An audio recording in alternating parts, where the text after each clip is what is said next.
సంపద సృష్టిస్తా పేదలకు పనిచేస్తా అంటున్నారు ఏపీ సీఎం చంద్రబాబు. చెత్త నుండి సంపద సృష్టిస్తాం, పెట్టుబడులు రాబట్టి సంపద సృష్టిస్తున్నామన్నారు. మరోవైపు చంద్రబాబు చెప్పేవన్నీ ఉత్తమ మాటలేనన్నారు వైసీపీ అధినేత వైఎస్ జగన్. చంద్రబాబు మాటల్లో చెప్తున్న సంపద సృష్టి లెక్కల్లో కనిపించడం లేదన్నారు.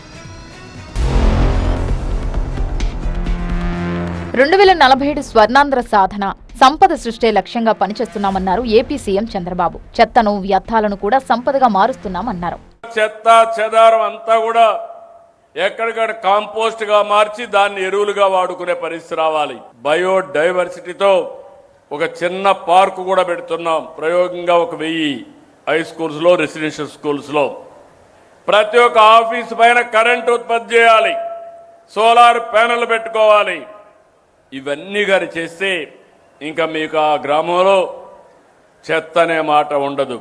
పెట్టుబడులు, ఉపాధి కల్పన దిశగా అమరావతి నిర్మాణం జరుగుతోందన్నారు. అమరావతికి, రాయలసీమకు, ఉత్తరాంధ్రకు పెట్టుబడుల వరద కొనసాగుతోందన్నారు. పెట్టుబడులతో ఉద్యోగ, ఉపాధి అవకాశాలు లభించడంతో పాటు రాష్ట్ర సంపద పెరుగుతుందన్నారు.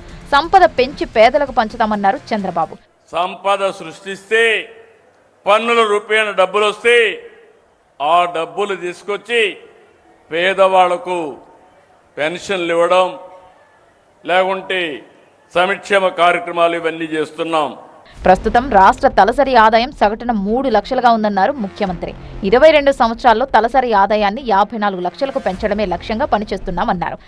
ఈ రోజు మన తలసరి ఆదాయం 3 లక్షల రూపాయలు ఆవరేజ్న. ఇది 54 లక్షల రూపాయలు చేయాలని రాబోయే 22 సంవత్సరాల్లో 54 లక్షలు చేయాలనే దిశగా ముందుకు పోతున్నాం. చంద్రబాబు సంపదను సృష్టించడం లేదన్నారు వైసీపీ అధినేత వైఎస్ జగన్. చంద్రబాబు 2 ఏళ్ల పాలనలో ఆర్థిక వ్యవస్థ చిన్నాభిన్నమైందన్నారు. అవినీతి, డైవర్షన్ పాలిటిక్స్ తప్ప సంపద సృష్టి కనిపించడం లేదన్నారు. 2025-26లో జీఎస్డీపీ వృద్ధి రేటు 10.75% అని చంద్రబాబు చెప్తున్నారు. కానీ ప్రభుత్వ ఆదాయం మాత్రం 3.22% తగ్గిందన్నారు.